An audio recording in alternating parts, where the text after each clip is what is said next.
So they're just talking about this labor story and everything, and all of a sudden I feel a pop and the chair I'm sitting on is all wet. And I was like, I think my water just broke. And it was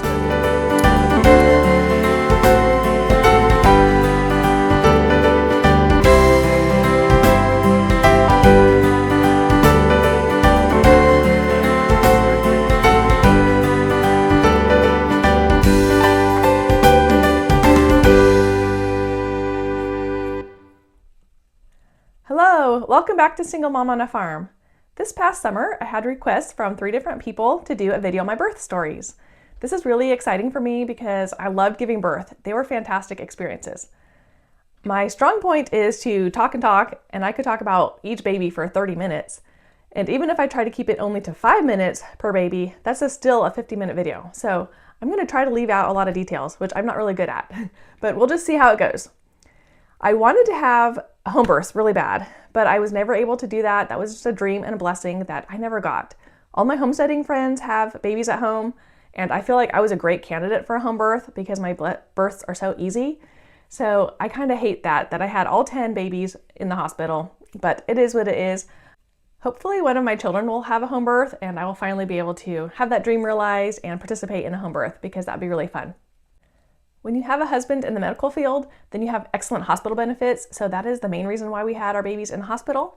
The first 4 babies were born while Nathan was in medical school, and then the next 3, I guess, including the stillborn, were when he was in residency, and so again, everything was paid for through the hospital to have hospital births. And then McKenna, she was born while he was a physician. So again, we had excellent hospital benefits, but we also had the money to be able to pay for a home birth or a birthing center. And so that's the baby that I really looked into it. And I found out that home births were illegal in North Carolina. I think now they are legal as of 2023 or something. But at the time they were illegal. And the birthing center was 2 hours away from our house. And all of my labors were under 2 hours. So I was not going to risk trying to make it to the birthing center. Plus she was breech. So it was really good to have her in the hospital. And then Samuel and Anderson, we still lived in North Carolina, so of course the birthing center was out of the question. Then Tilla was born in Utah, so I was really excited that she could be a home birth or be born at a birthing center.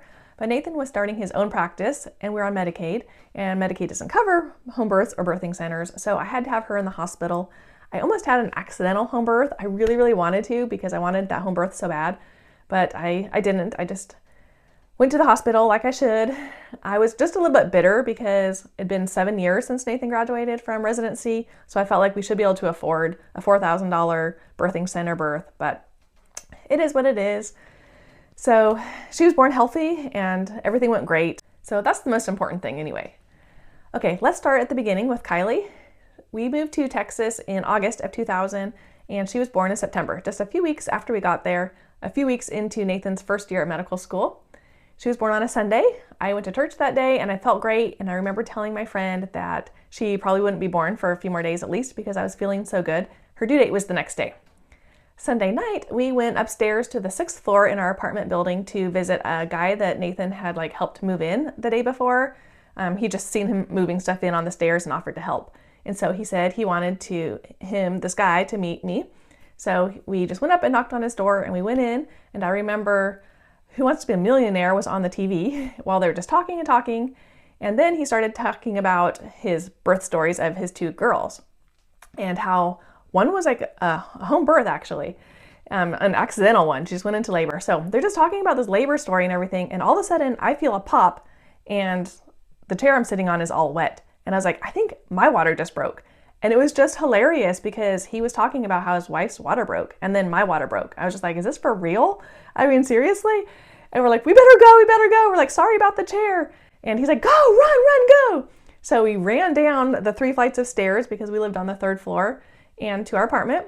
And we called my mom and told her she had a free ticket on an airline. So she was just going to say, whenever you go into labor, call me and I'll, grab a seat. I'm saving my free ticket to come out when the baby's born.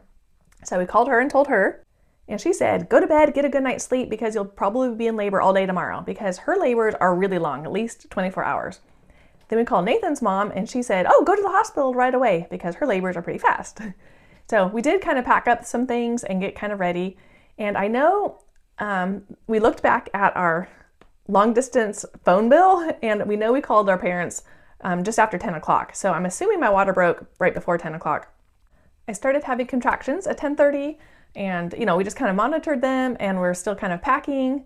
The contractions were bad from the get-go, just really bad back labor. So I would drop to all fours and Nathan would push on my lower back, and they were very, very intense.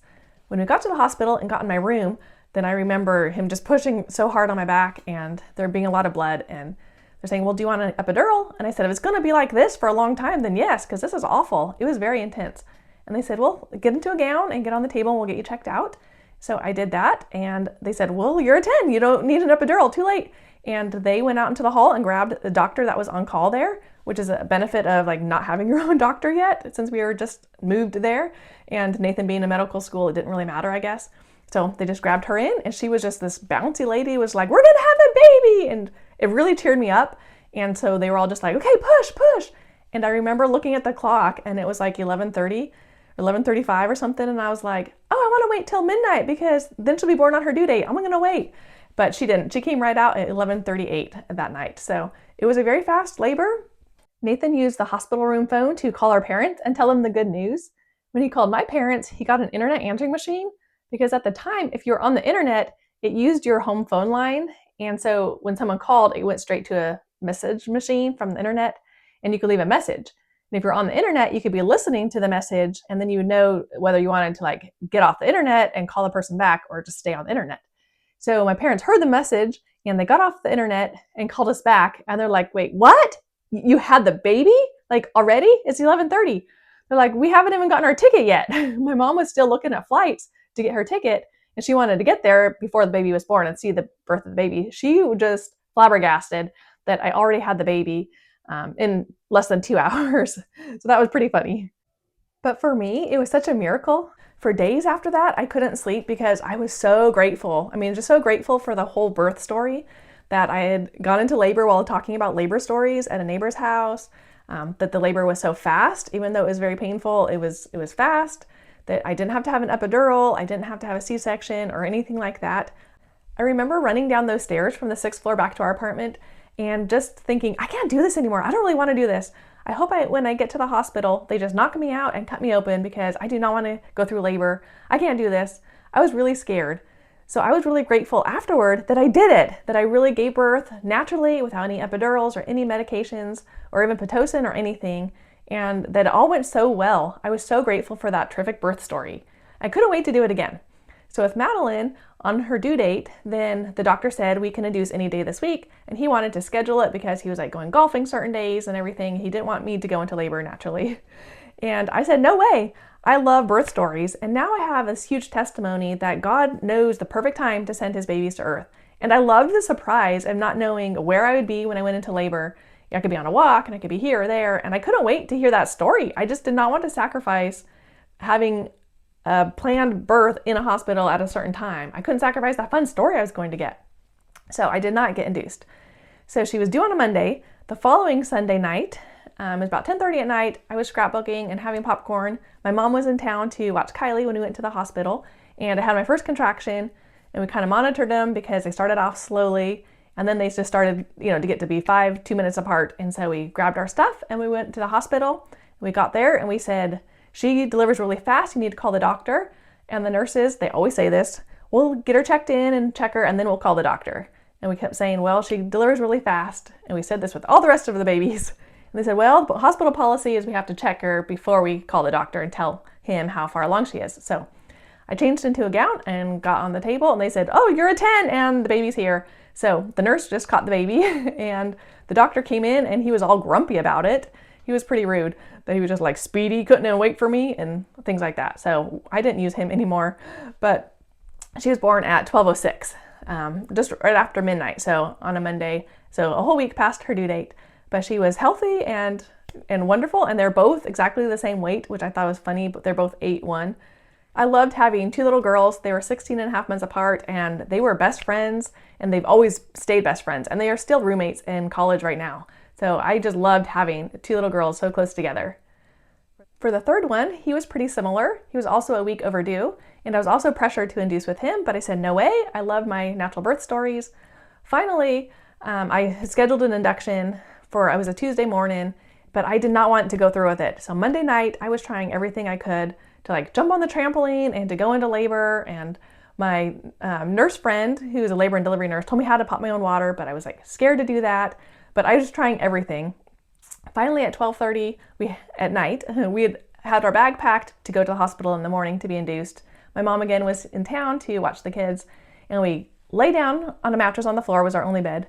And I was just like, I think that was a contraction. And Nathan like threw off the cover. He's like, I knew it. I knew we'd get no sleep tonight. Let's go to the hospital. I said, well, I'm not sure. You know, it could be. He's like, well, we better just go.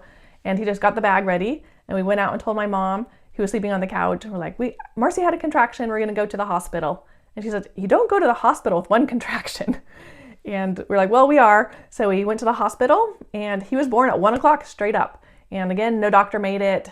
I just like got on the bed and he was born really, really fast. But he was an easy birth. He was my easiest one, only half an hour from start to finish. And I was just thrilled with it. It was so nice to have such a quick, easy birth.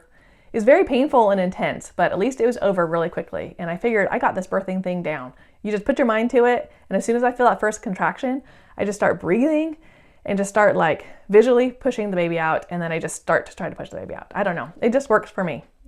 Okay, the fourth baby, I said, I don't want to have a baby such late at night because the first three were born at 11, 12, and 1, all in the middle of the night.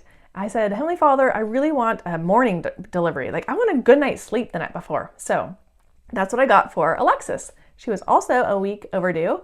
I woke up early in the morning and felt some labor pains and decided, okay, it's time to go. So we grabbed the hospital bag and got to the hospital. And they thought I was there for a scheduled induction, so they weren't very fast about things. They were just like, okay, because it was like 6 in the morning. And they said, okay, we'll get you in a room and everything. And we're like, no, she's in labor like right now. She's not here for an induction. So I barely made it to my room, and Alexis was born without a doctor there. But, you know, by this point, I never cared who delivered my babies because I was not used to a doctor delivering them anyway or having a great relationship with the doctor. So it didn't really matter to me at all. Oh, and a funny story with Kylie's, I totally forgot. Okay, so I said that they had just like ran out to the hall and said, we need a doctor in here quick. And they just grabbed the doctor out of the hallway, and she came in, and Nathan said, I'm in medical school. Can I deliver my baby? I would really like to deliver my baby. And she's like, oh, sure, go ahead. And so he was able to deliver our first one. And it was really special. And we got these awesome pictures because a nurse grabbed our little film camera and took pictures of Kylie coming out and Nathan delivering her. And it was fantastic. But the funny part was afterwards, she was just like, oh, great, you're in medical school. What year are you? And he's like, the first year. I've been going to medical school for 3 weeks. And her face was just like, oh, like I just let a 3-week-old medical student deliver the baby. But it all worked out great. She hadn't cared because like I wasn't her patient or anything. So it didn't matter. But Nathan did try to deliver or help deliver a lot of our babies when there was enough time because we thought that would be pretty cool. But a lot of them he missed. And sometimes the nurse just wouldn't let him. You know, the nurse just grabbed the baby, and some hardly anybody caught. So anyway, okay, so I'm on number 5, which was Thomas. We moved to North Carolina in June, and he was born in August. So I was starting over with a new doctor, and I told her that doctors don't make it to my deliveries, that they're really fast. And she missed Thomas also, so she realized, okay, wow, you're right, you really are fast. I was a week overdue with Thomas when I went into labor. It was 1:30 in the morning. We woke up in full labor, and we grabbed the bag and ran to the hospital. When we got there, we said, she's really fast, call the doctor. And they said, like they always do, we'll have to check her first so that we can call the doctor and tell her her progress, and then we'll see if we'll be able to admit her or not. And it's always funny and mind-blowing. I'm like, I'm a week overdue. This is baby number 5. You might not admit me. Like, of course I'm going to have the baby right now. But they don't understand, and they have different patients that are different than me, so that's fine. But anyway, Thomas was born at 2:30 without the doctor there, and no complications, no problems. Very easy delivery, very happy baby. Then number 6 is Caitlyn.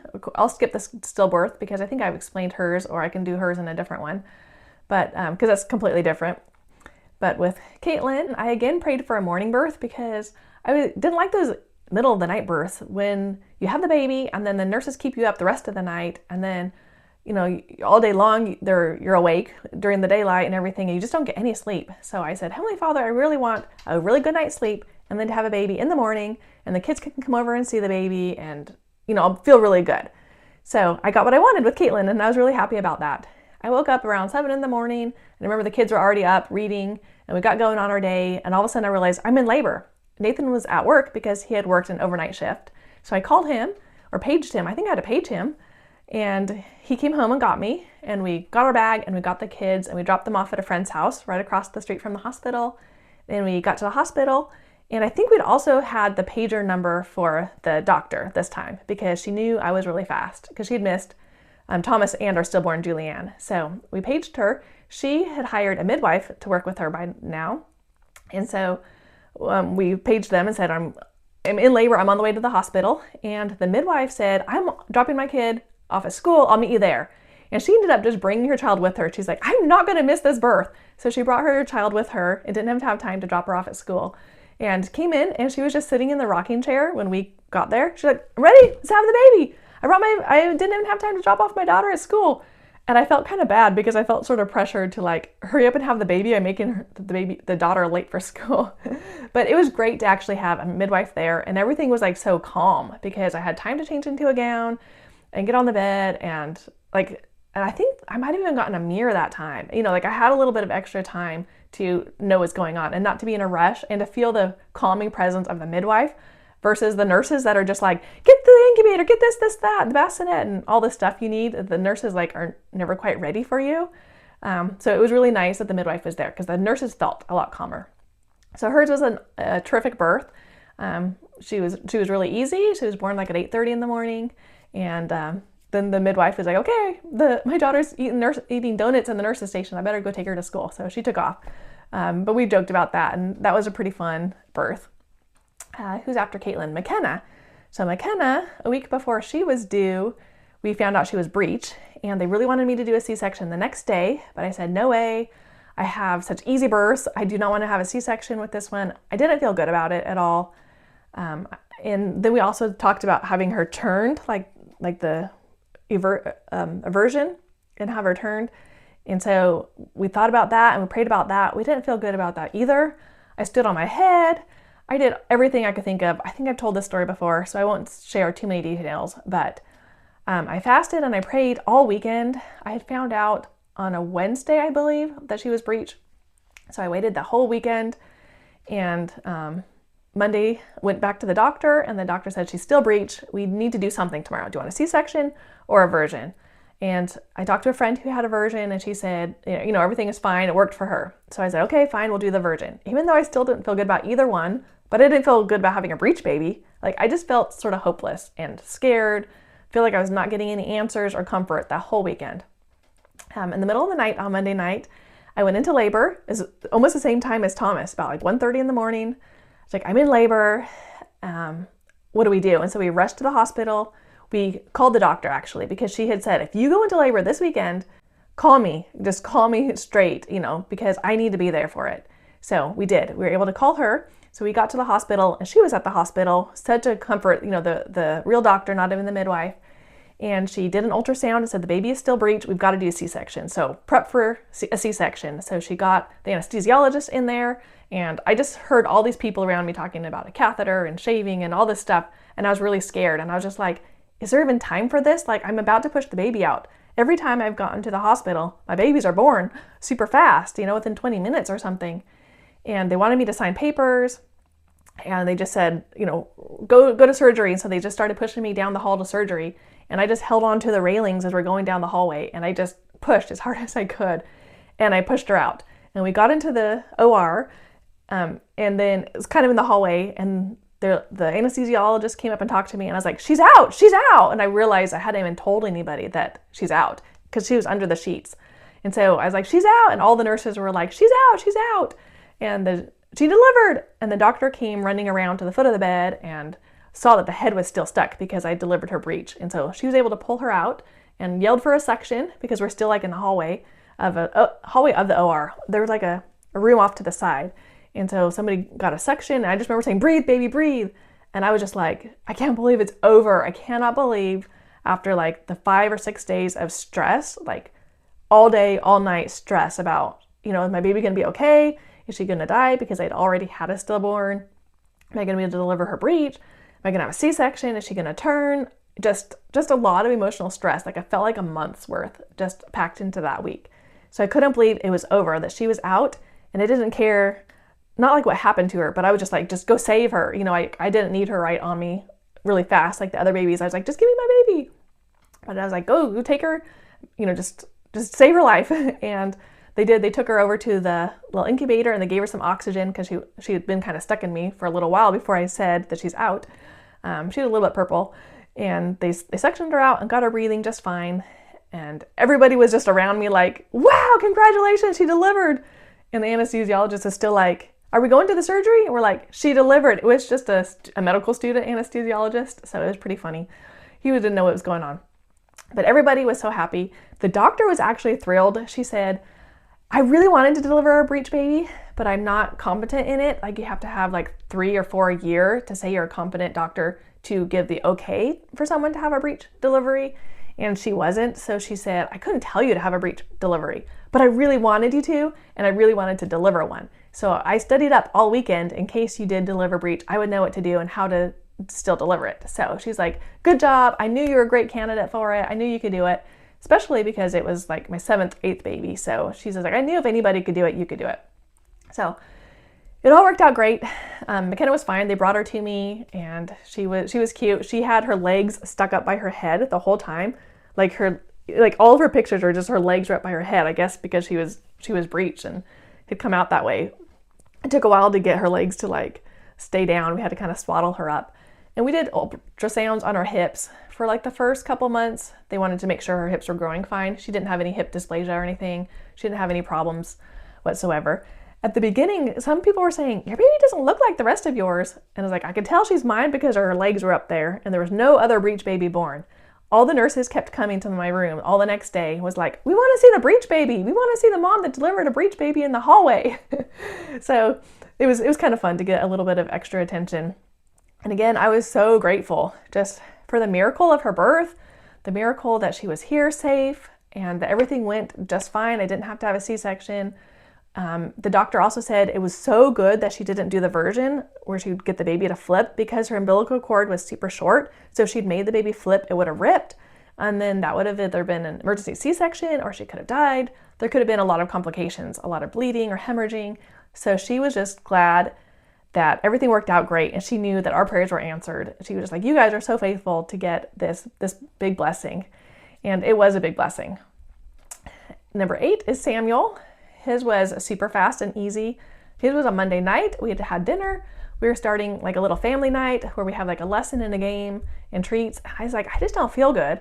But I had gone to the doctor that day, and I had wondered if, I don't think she stripped my membranes or anything, but I just kind of wondered like why I was kind of feeling achy that night after being to the doctor that day and being checked. But I was like, I'm sure it'll go away. It was his due date, but I was sure he'd be a week late like everybody else. So I wasn't expecting to go into labor that day. So I just sort of laid on the couch while having the games, and I was like, I really don't feel good. And I went to the bathroom, and then I just kind of prayed in my closet. It was like, okay, Heavenly Father, I need this pains to go away. It wasn't like contractions. It was just lower back aches. So I said, I need the pains to go away so I can go back out and focus on the kids and put them to bed and everything. Or like help it to be real labor. Like just make up your mind, you know? And all of a sudden it was like a bam, a contraction. I was like, okay, it's real labor. I know it. So I ran out to the living room. I was like, I'm in real labor. Let's go. And we got our stuff and we left the kids. The kids were old enough by now. And we're like, Kylie, just put the kids to bed. They were super excited for us. And we're like, we'll call you when we have the baby. And they didn't want to go to bed till we had the baby. So it was a good thing he was fast. We got to the hospital, and Nathan dropped me off because I was in really active labor, and I was just like, this baby is coming so fast. So he dropped me off at the door, and I ran in to sign in, and I was like, the baby is coming right now. And I was afraid of like having the baby there at the check-in. They're like, do you want a wheelchair? And I said, no. And I just like ran past them to a room. I was just like, I need a room. And I ran into the bathroom, and they said, here's a gown. And by then Nathan had parked and come into the hospital room and had found me, luckily. So they said, go put a gown on. And I went into the bathroom to put a gown on, and I just pushed him out. And I was like, he's out, he's out. And I was trying to like carry him and hobble over to the bed. And I was able to push the rest of him out on the bed, still wearing my shirt, not even been able to change into a gown yet. But it was so great. It was just so fun. And everybody was like, you beat the record. He was born 6 minutes after getting to the hospital. You beat a record. This was super fun. So he was super easy and really fun, just like Spencer. Spencer and Samuel were my easiest deliveries of all. Anderson, number 9, I had group B strep with him. So the doctor suggested that I be induced because I needed the antibiotics. Are they like 3 or 4 hours apart? And since none of my deliveries have ever been 3 hours, then I wouldn't be able to get both doses of antibiotics. So I was a little bit stressed out with his delivery because of that. I was like, what if I go into labor before that I get the antibiotics? You know what I think they just had to keep the baby for 48 hours. And I really loved going home within 24 hours after having a baby. So I didn't really want them to keep him. I didn't want him to get group B strep. I didn't know what good options there were. I didn't really want to be induced. I love my birth stories. They're so much fun. So I decided to go with being induced, though. I did feel good about that. And Nathan said he would take the kids down to Florida to visit his family for Labor Day weekend if I did have the baby before Labor Day weekend. So I said, okay, great. We scheduled the induction for Tuesday, September 1st, and Lori got to come see him be born. So that was really fun. We got to the hospital in the morning, and the nurse midwife was going to be my attending. She just broke my water. She's like, you're never even going to need Pitocin or anything like that. That's all I need to do is break your water and you'll have this baby. And then she just sat in that rocking chair and just waited. And I was kind of like, you guys, you can do something. Like, she was just waiting. Nathan was waiting. Lori was just waiting. And so I was kind of like, okay. So it was kind of a long labor because I just sat there and there's like nothing happened for a couple hours. But finally, when I had the first contraction, then it was pretty fast. And he was born around 12 o'clock lunchtime. So it wasn't too bad.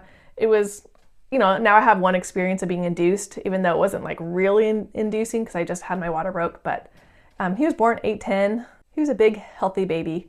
No complications, and I was able to take him home within 24 hours. So that was great. And then Nathan was able to take the kids down to Florida, and I had like the whole long weekend all by myself with just this one baby. And it was just wonderful. I just loved having the house to myself with just one baby to take care of. And I really was able to rest up and to enjoy him, even though he was a screamer. Like, he just came out screaming because I remember the nurses just saying, chill out, baby, chill out. And every time they checked his bracelet, then he would scream. And so I was just like, don't unwrap him, don't check his bracelet. I know he's my kid. He screams all the time. So it was kind of hard. I was like pacing the floor with the screaming baby a lot after giving birth. But otherwise, it was a great recovery and a lot of fun just having the one baby. Tilla, my last baby, my little caboose, she was due on June 28th, and I think that was a Wednesday. And I had 4 kids going on a trek where they act like pioneers and they wear pioneer clothes and they push hand carts and for a few days, like Monday through Wednesday, to know what it was like to be a pioneer and push the hand carts. And so I did not want to have the baby while they were gone. I really wanted my older girls to be able to come to the birth. So I was praying so hard that I wouldn't have the baby those days. And so when they got home on Wednesday, I was like, okay, I'm ready. I'm ready to have the baby today. This is her due date. I was ready. Also, my sister Lori was there, and she said she would take my kids to my parents' house in California after I had the baby, so that I could not have so many kids home to take care of. Our minivan didn't hold enough kids, so she was just going to take 7 kids, I guess, and I would have 3 at home. So that worked out great. But anyway, so she needed, she wanted to leave, so I needed to have the baby within a day or two. So on old day Wednesday, I was jumping on the trampoline and on the couch and just doing everything I could to have the baby. I didn't even want to make dinner. I was like, I'm gonna have the baby right now. But the baby didn't come. So that was kind of hard. I woke up in the middle of the night and I was still not in labor and I was very disappointed. So I took my labor and delivery nurse's advice that she gave me when I was having my 3rd baby, and I broke my own water so that I could start my own labor. I always wanted to say that I did that, so I thought that was kind of fun. Anyway, so I broke my water and I had contractions immediately. So I went and got Kylie and Meline and Alexis, and then Lori was at our house too. They wanted to see the birth, and Nathan, and then we went to the hospital. We told them to call the doctor, that I'm really fast, but they said what they always say. We have to get her in her room and then we have to check her before we call the doctor. We can tell the doctor your progress. And by this point, I really don't care who delivers my baby, and I don't even expect a doctor to make it. And I kind of prefer less people and to do it very last minute so I don't even have to have an IV or anything. It's so nice. So I got into my gown and got on the bed, and they said, yes, you're completely dilated and there's no time to call the doctor. And so they just hurried and grabbed everything that they needed, and I pushed her out. And the kids were able to see it, like Lori and Kylie and Meline and Alexis. I was so glad that they were able to see a birth because it was just fascinating. Births are really, really neat and special and such a great feeling in the room. So everything went great. And afterward, the nurses were like, we wish we'd listened to you, but we can't. Everybody thinks they're fast. We just can't call the doctor every time a patient gets here. And but we're like, but we are fast. Like you should trust us because we've had 10 kids, but it's okay. I really don't care. It all worked out great. I love all my deliveries. They've just been all special, wonderful moments in my life. I love all my children. I'm so grateful they're all in my family. If you're pregnant, then I hope your delivery goes well. I would say to exercise a lot, do a lot of like lunges and squats, like just to really open up your hips. Do a lot of good breathing exercises, just practice deep breathing, practice relaxing. I think that's the main thing, is just like relaxing your whole stomach and your legs, just your whole body. Relax as much as you can, and then focus pushing the baby out. I stay out of bed the longest. Like I don't try not to get on the bed till the last minute. Like I'm still be doing squats. They're like, oh, hop on the bed so we can check you. And I'm like, I don't want to get on the bed till I'm pushing the baby out, because I don't want to have to lay there flat on my back for a while. I don't want an IV. I don't want anything like that. I think I've shared a lot of these tips in another video, so I guess I won't say any more. But good luck with your deliveries. I know you can do it. They are just amazing memories. Thank you for being interested in my deliveries. They're such fun stories to tell, such fun moments to relive. It's a special feeling when you feel so close to God, who created life, and here you are partnering with Him in giving a physical body to children to come to this world. I hope you have a great day. Thank you so much for watching, and keep on sending me questions or any other videos you want to see. Thanks so much. Bye-bye.